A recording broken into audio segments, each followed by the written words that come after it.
All right. Well, we've been gone for a few weeks. A couple things have changed. TK, what you been up to? Not coaching football. That's what I've been up to. I just was playing because I love the game. Like, crap. And it's scary to me. It's really easy for the game to become a job. Below 6 in his hands, whistle in his mouth. Man, kids out there playing the game, staying out of trouble, competing. I love it. I'll tell the whole story. I'm going to be very objective right now, and so I'll go on a rant here, and you won't hear Travis for probably the next 4 minutes. Okay, November of this past year, so 2024. Season's over. Head coach pulls me in, and it was the end of year meeting that we had, and he was essentially saying, "Hey, so glad that you're here. I'm thankful." And I could tell that he was nervous. He was shaking in the meeting. I knew something was about to happen. He goes, "You did so good. Yeah, I'm glad you're here. That being said, how much money can you cut?" And I kind of popped up in my seat and was like, "Excuse me?" He's like, "Yeah, man, I know. Like, how much can you cut?" I go, "Like salary?" Like, "Yeah." I said, "Well, the most that I could probably cut without my wife and myself asking why did we leave Vanderbilt would be $5,000. He goes, "Yeah, that's gonna be tough." I said, "Well, hold on. Are you saying that's tough in regards to you're gonna need to cut me more?" And he's like, "Yeah, possibly.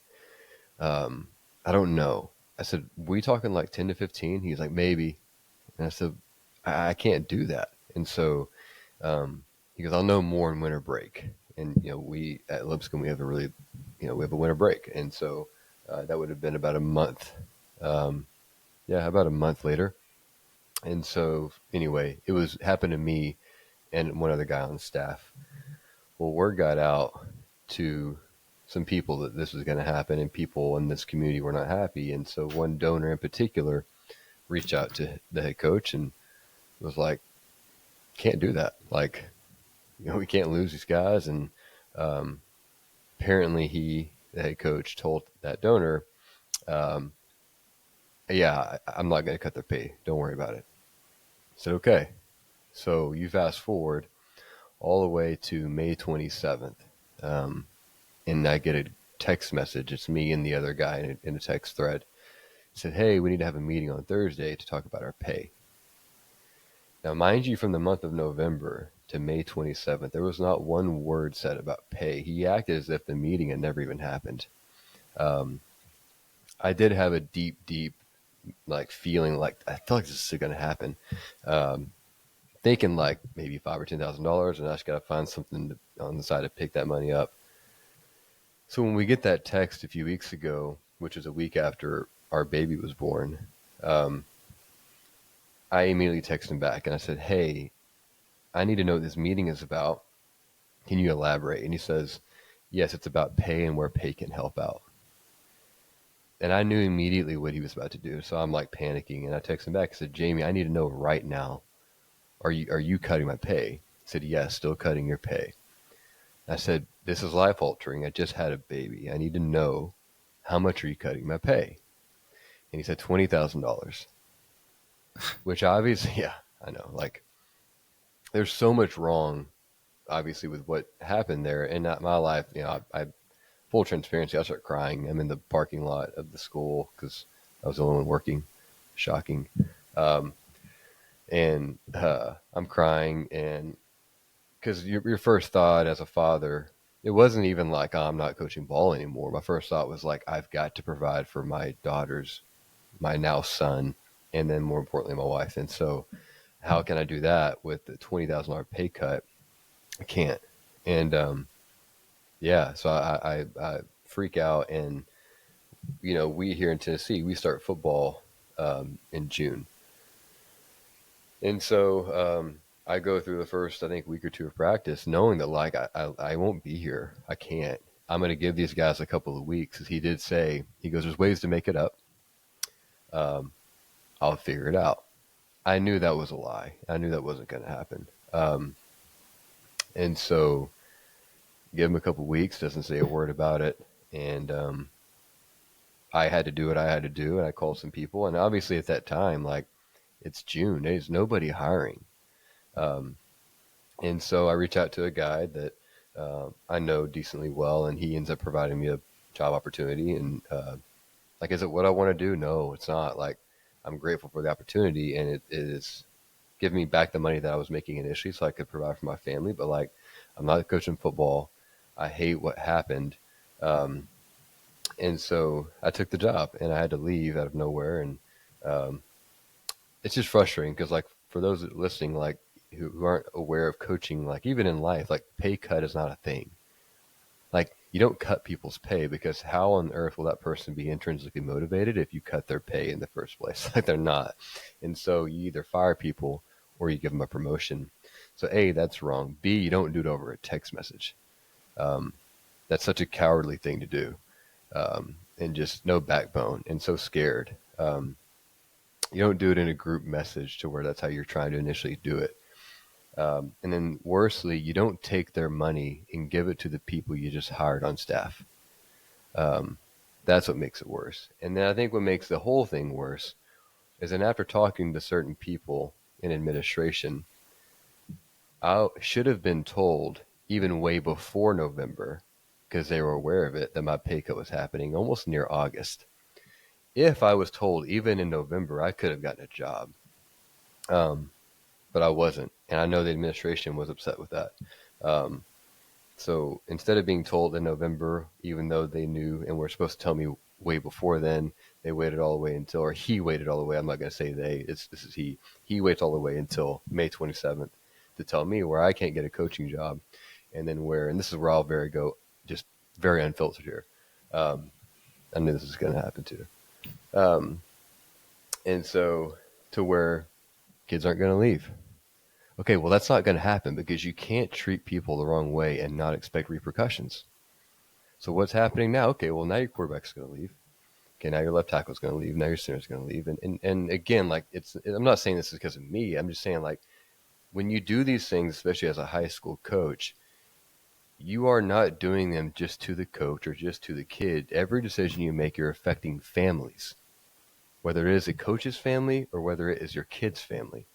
And if you don't have enough competence to think about that, and I should say maturity as well, like, that is a problem because you are a man leading a bunch of boys. Like, you can't lead men until you can lead yourself. And so to me, that's where, like, this is a red flag, because it's like, how is this even possible that this can happen? And people are okay, and then now it's coming out, and it's not okay. People aren't happy with it. And I've just been praying, like, I forgave him. You know, it took me a few days to do that, but I forgave him after it happened because there was no way that I could continue just to live on with a grudge. I can't give him that power over me. And it's just not what you're supposed to do as a Christian. And so I forgave him, and I've been praying ever since. And I told him, like, I'd pray for you I hope you get these things figured out.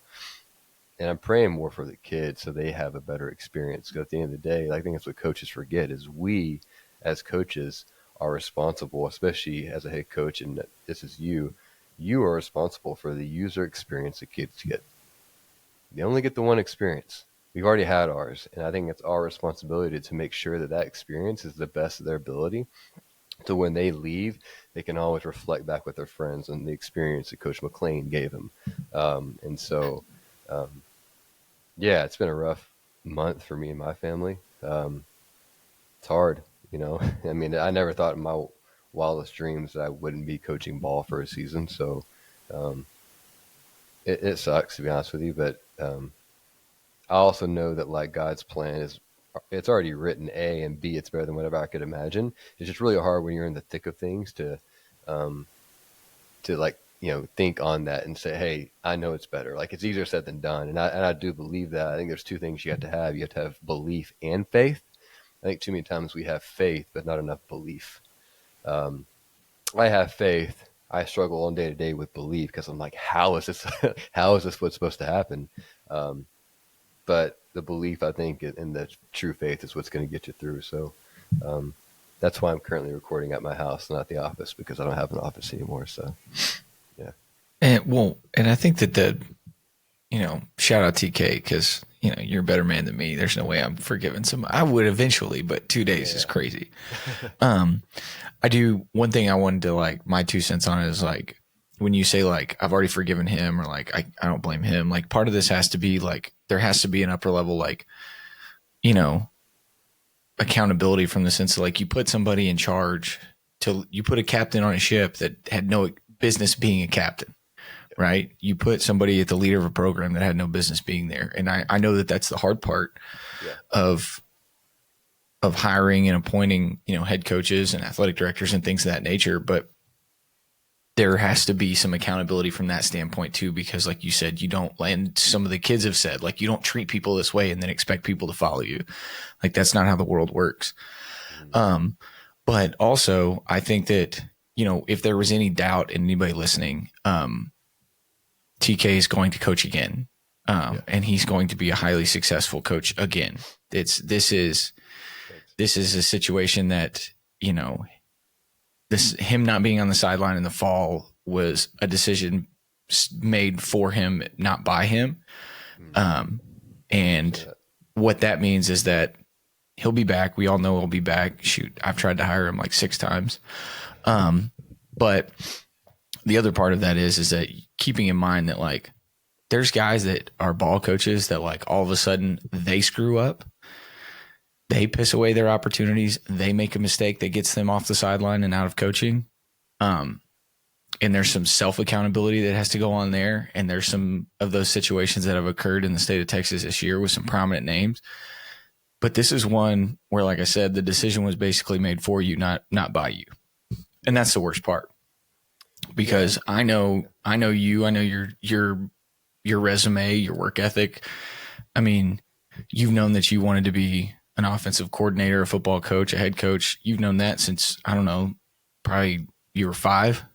Yeah. I mean, for sure since the day I met you. And it's just crazy to think that like these people end up in these situations of power to where they can just completely screw something up so royally. So shout out to anybody that's in the Nashville area, Lipscomb community family that's going to fix this, make it right, because I know they will. And, you know, what do they say? Truth will out. So, well, no, thank you. Thank you for saying that. And I do want to, and I'll finish the whole thing, you know, saying this. It's funny because I go to the church that I go to every Sunday is a very heavily embedded Lipscomb church. And so I have to basically relive this every single Sunday.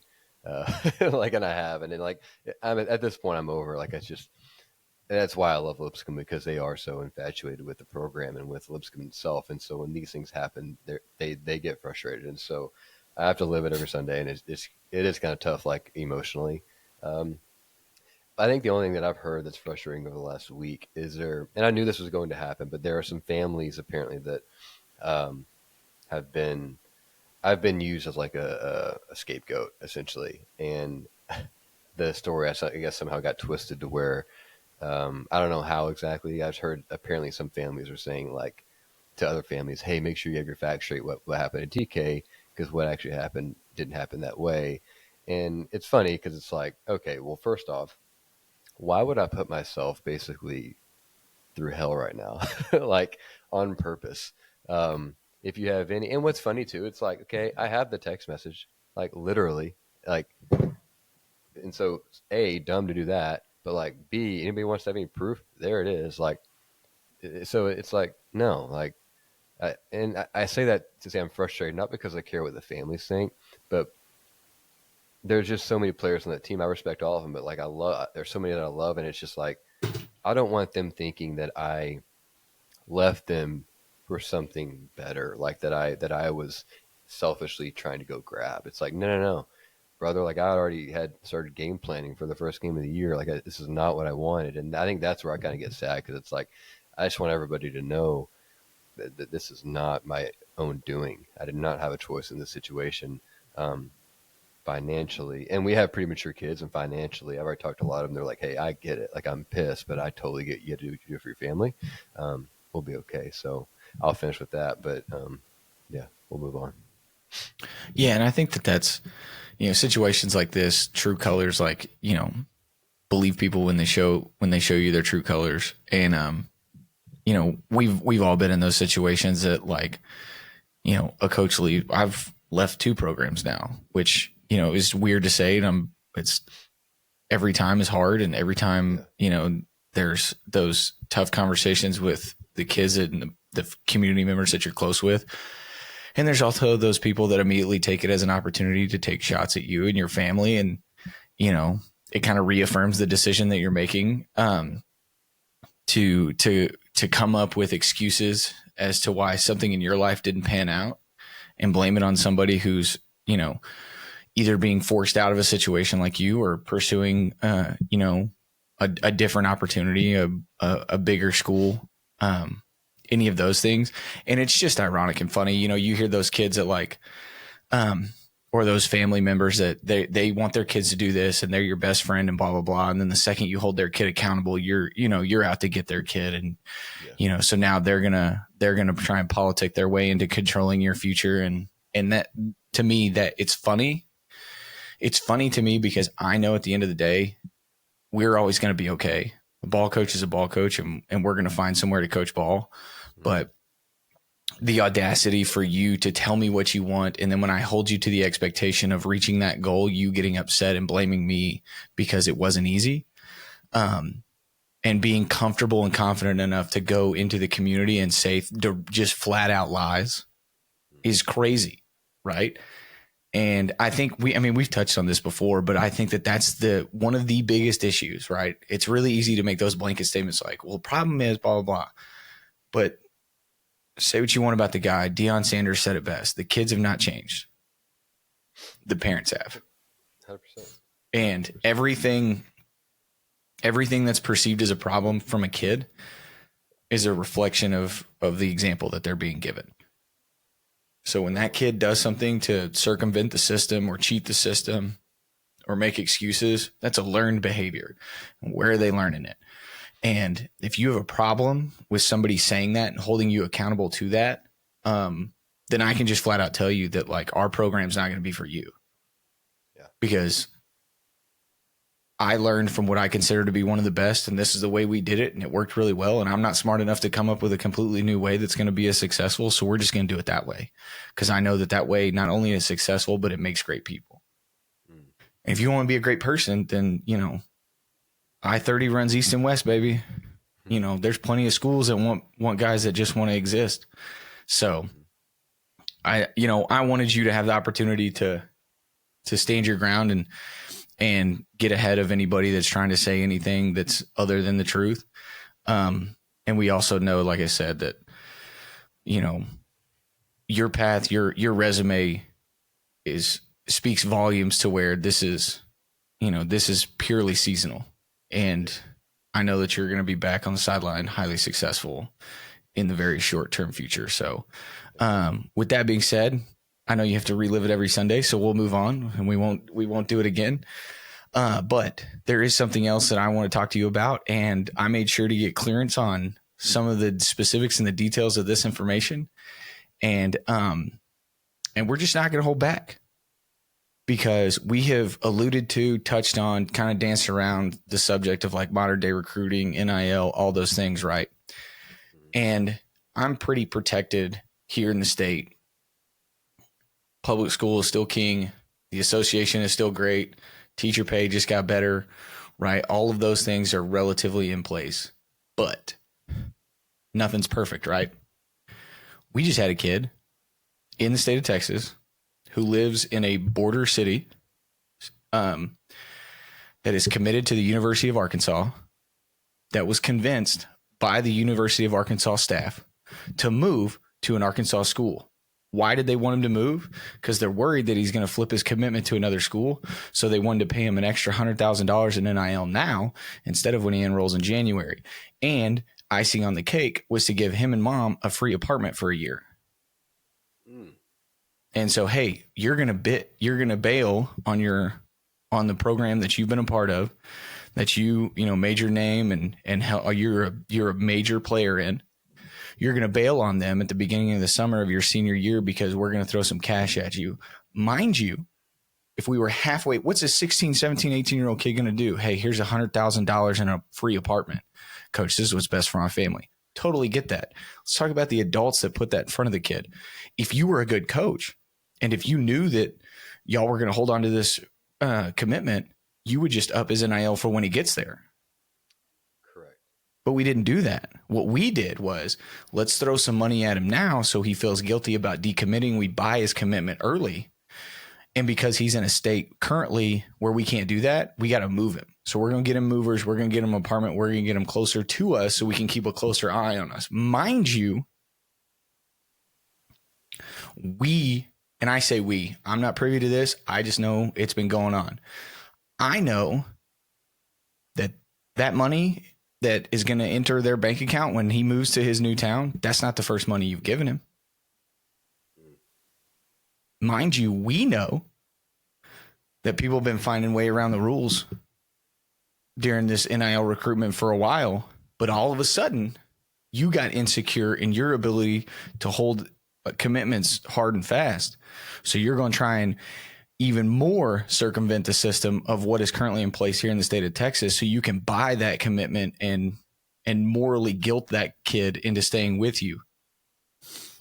And the harsh reality of it is, right, wrong, or indifferent, I've never met Sam Pittman, but he's on the hot seat right now, and this is a bad, bad way to get out of it. Because if there's one thing that you can attest to and that I can attest to, his story's going to get out.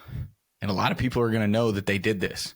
And it's going to make it real hard for the University of Arkansas to come, especially if you're in a state that borders, or if you're in a city that borders another state where NIL is legal. Coach, if I let you walk these hallways and recruit this kid, how do I know you're not going to convince him to leave me? Yep. And that's the harsh reality. Those are the details. Those are the specifics of where we are in high school recruiting for college football in the modern day. And again, don't blame the kid. Totally understand. If somebody told me when I was 17 years old, I'm going to give you $100,000 check and a free place to stay, shoot, where are we moving? Yeah. Right. But the bigger picture of it is, if you were worth your salt in recruiting and coaching and you knew you were going to be there, then you could just pay him this money in January when he enrolls early. He's already graduating high school early. Yeah. What are we doing? And if you got a problem, here's the other part. All of these things happened outside of the head coach, athletic director. If you were any type of man, coach, this is where we are. We're scared we're going to lose him. These are the steps that we're trying to take. We just want you. We want to be transparent with you because we respect you. Oh, but you don't respect me. Don't respect our program. You don't respect the rules of our state. So you're going to piss on all of them and do it your way. And you're going to go outside the system and you're going to find somebody in the community that can get you, that can handle all this and, set all these things up. It's bullcrap. And I hope Sam Pittman comes and knocks on my offices. Why would you put that out in the world? Because my response is going to be, why would you do it?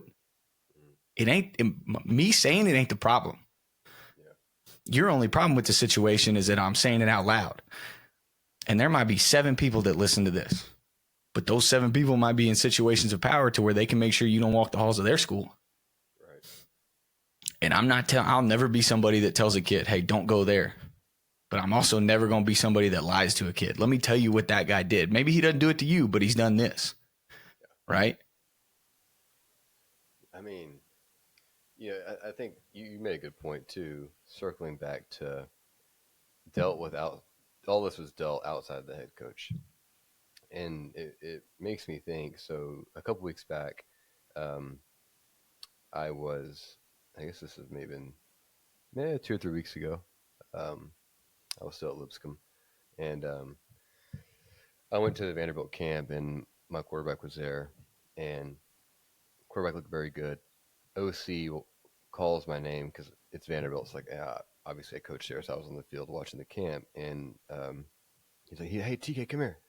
And so I run over to the OC, Tim Beck, and he goes, hey, man, your quarterback's a really good player. I said, well, thank you. He's like, you've done a really, really good job with him. His footwork looks clean. His eyes are clean, whatever.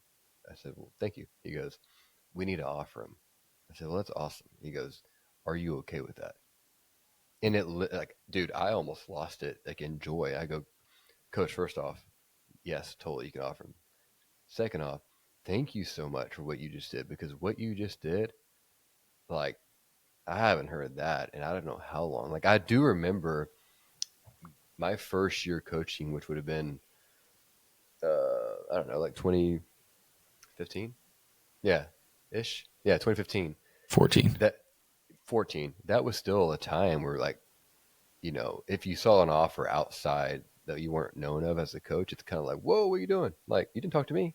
Um, and it's now quite the opposite. Like, and you probably know as a head coach, these kids are talking to all kinds of coaches, and like you got zero clue. And it's like when your kids got an offer, you're like, cool, would have been nice to know. Um, I say that to say, like, to this point here, if there was any conversation or relationship with the head coach, I'm sure this could have all been avoided. You know what I mean? Like, because that's where I think these college coaches are kind of like messed up a little bit. Is like, hey, we can help you too. Like, if you're like worried, because like, hey, I get it. Like, I saw the other side of it. I do understand that when you go into a staff meeting as a college coach, also understand as a end of recruiting year assessment that there are times where if you don't sign this player because maybe you didn't get one in your class last year, so you have to get one this year. And if you don't get one this year, recruiting is primarily the job, you might get fired. I didn't realize that until I was in the game, and I saw that you might get fired now, so now you can't feed your kids. There is that pressure, and it does make the coaches a little desperate to get these kids, and do things where they probably shouldn't do. But like, if you would just converse with me and said, "Hey, coach, I think Ole Miss is going to offer him this money. I'm just throwing them out because you know, Ole Miss is probably the other team that, hey, we'll give you this money." And Arkansas's like, "No, we got to do this." probably not everything that happened, but I've seen it enough, right? And so, if you would have said, "Hey, Ole Miss is going to do this, but like we really think that he's the best fit for us, but morally this would not be right because it's going to screw you guys over. We don't want to do this. How can you help?" I would have been like, "Hey, brother, like I'll do the best I can. I'll talk to the family and say, hey, these guys principally, they get it. And I think this is where you should go. I'm not telling you where to go, but just know that they're looking after you for your best interest and ours, not just our own selfish intentions." But like, we don't get that anymore.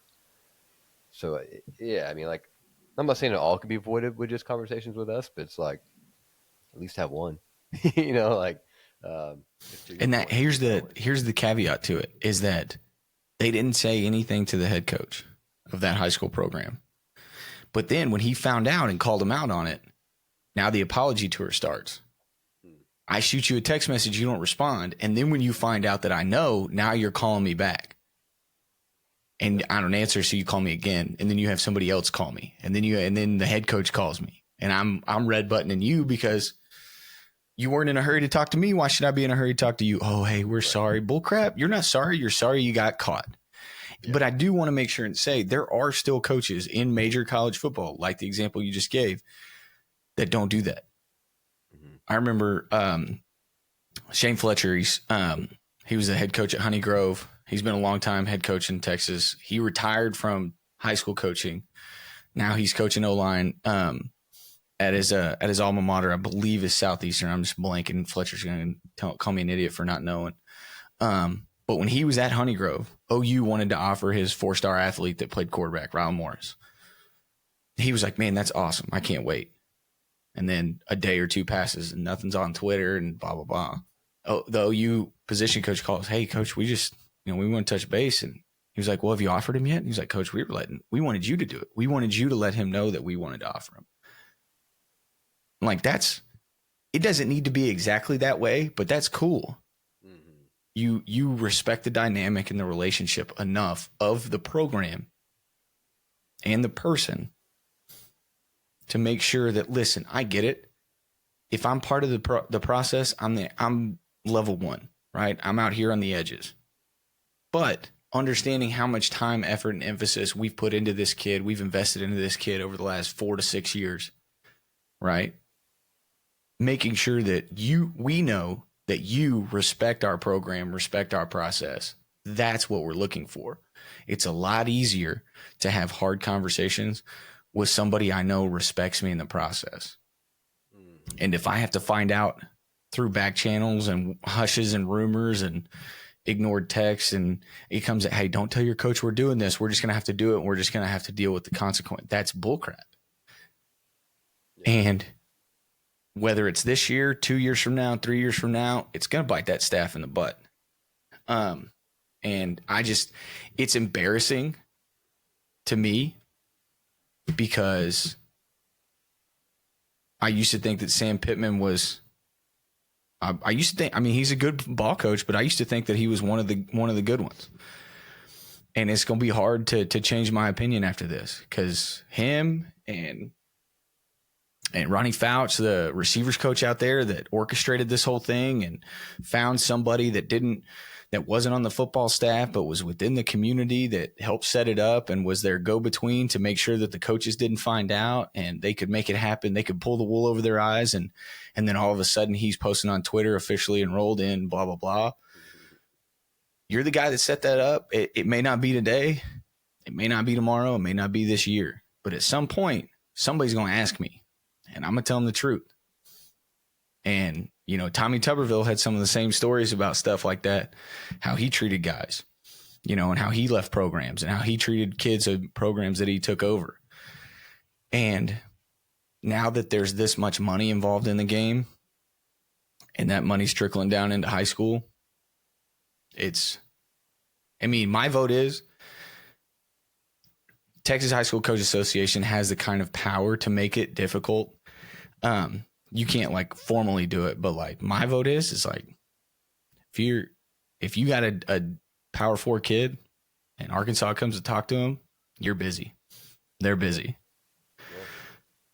Because I wouldn't send my worst enemy kid, my least favorite kid. I wouldn't send them to that program if that's how they're going to treat coaches in the process.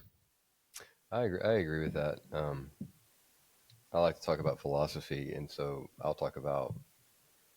God, it's crazy to me. Anyway, I've just noticed over the years in life, but also especially in coaching, how microwaved the thinking has become with decisions that are made from people in authority, right? So if you look at my situation, you look at that situation, those decisions had zero long-term thinking of let's just sit down in meditation real quick and think about the principles.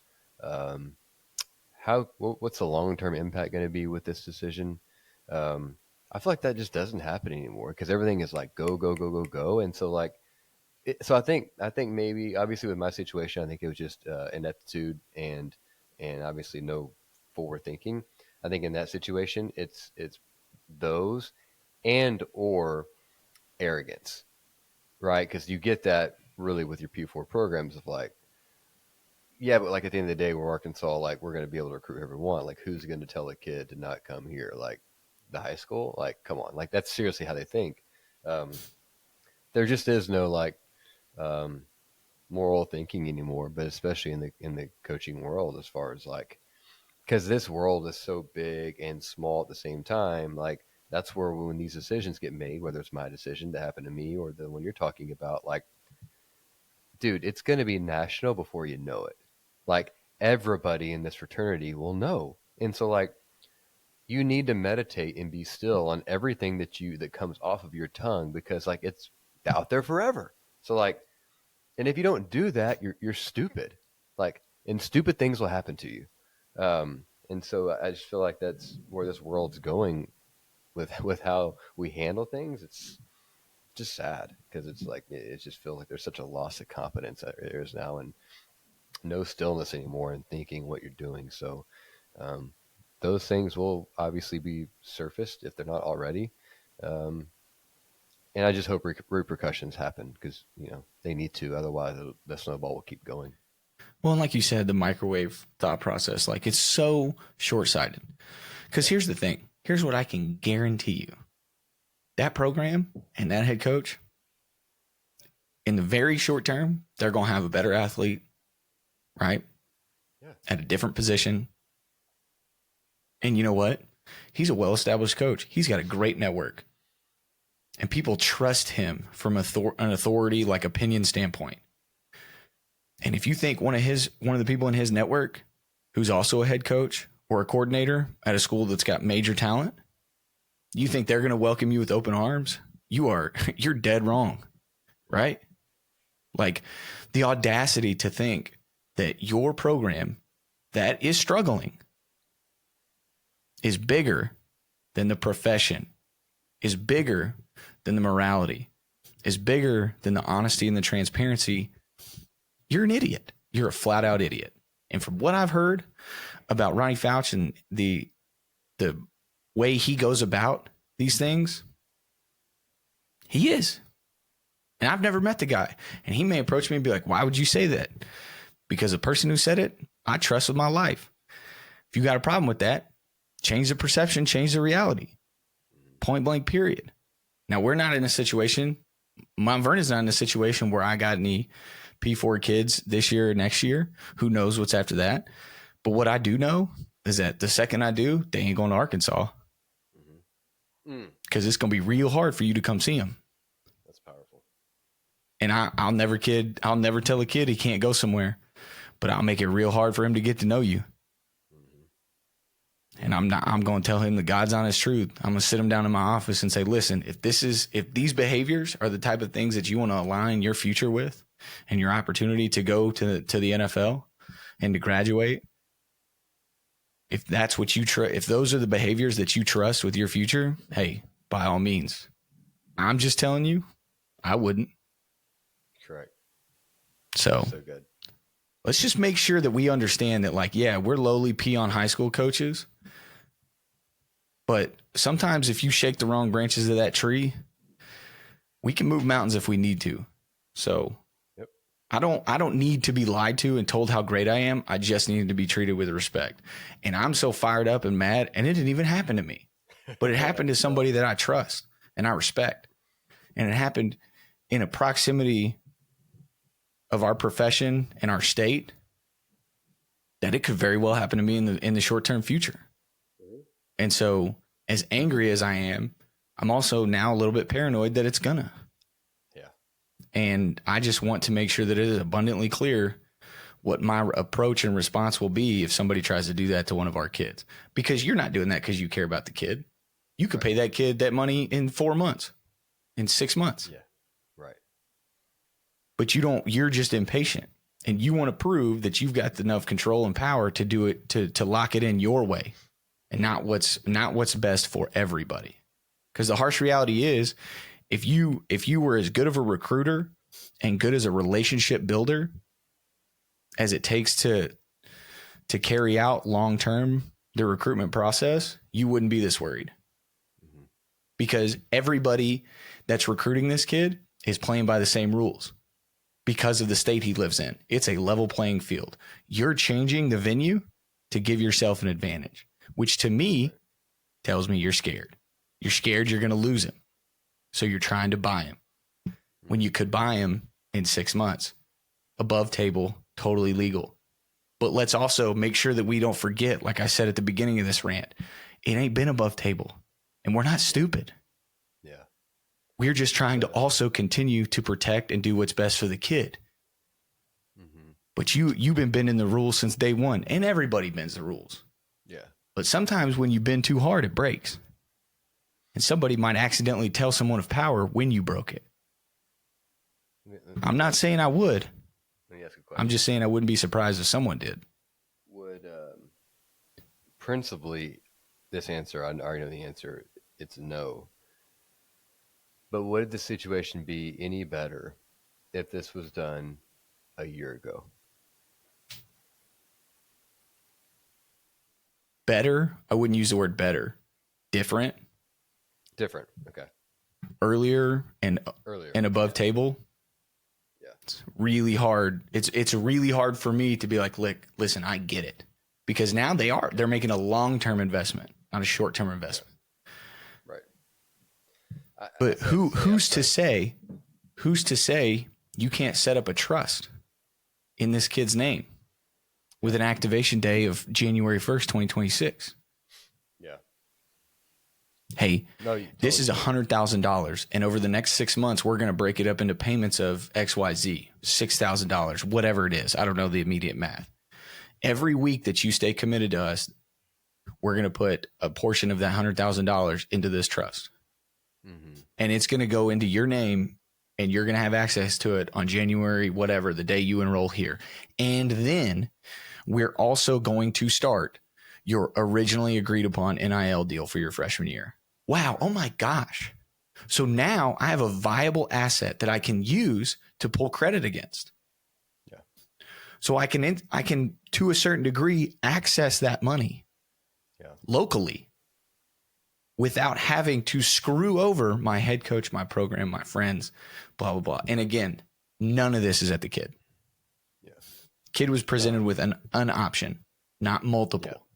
And it was the best one for him. This is 100% at the adults in the room making these decisions. It's not that it couldn't be done. It's that you didn't try hard enough for it to be done. Right. There was a solution that took care of everybody to the bet. Now, that means that one person didn't get 100%. That means each party may not have gotten everything that they wanted, but they got something. Mm-hmm. And now I know that you are in it for more than just your last name, your wins and losses, your position room. Yeah. I mean, and maybe what I'm about to say should be a continuation of our next episode, but and this is a different situation from I guess from a logical perspective. I don't want to say morally because I don't think morally it's right, regardless of the time of the year. But I do know, because I was in that world for a couple of years, and too, like you don't even have to be in the world to know about this, but like it's starting to be very, very common, especially with quarterbacks, based on the type of offense, type of development at that school, type of competition at the school. If I have a 4 or 5 star that I am recruiting, and he's a sophomore, even a junior per se, it doesn't really matter. And I know that 20 miles on the road, it's a higher level of play, which equals much better competition. I know the quarterback coach is a lot better. I know that the offense that they run is more suitable to what we do at the college level. I'm going to go ahead and tell him to go, and I'm going to actually help him physically get to that school. That's a big deal in the college football right now, whether people know it or not, because you're using that year, I mean, I'll be honest with you, there was I guess I'm not coaching, so it doesn't matter. I don't want to ruin anything I currently have. I'm not saying that everything I say from now on, every episode will be unfiltered. I'm not saying that. But, like, there's a highly, highly recruited kid, like the highest, maybe ever in this state, in all seriousness, quarterback out of school. Pretty low competition, like low. And there were a lot of colleges that were recruiting him that were trying to get him to go to another place in the state that's quite the opposite from a competition perspective. And it was almost like, that's where he's going next year. This is last year. And like it didn't happen. And we were shook because it's almost like they do that because it's like, no. If he's that good, we need him to play immediately. We're not going to pay him $4 million to not play immediately. But what we can't have him do is go from playing in the lowest competition in now SEC. So I need him to go play mini SEC for this year, get the coaching from an SEC style perspective. That way, then when he comes in December, we're ready to roll. That is way more common right now than it's ever been before. But this whole thing here, that's kind of another level.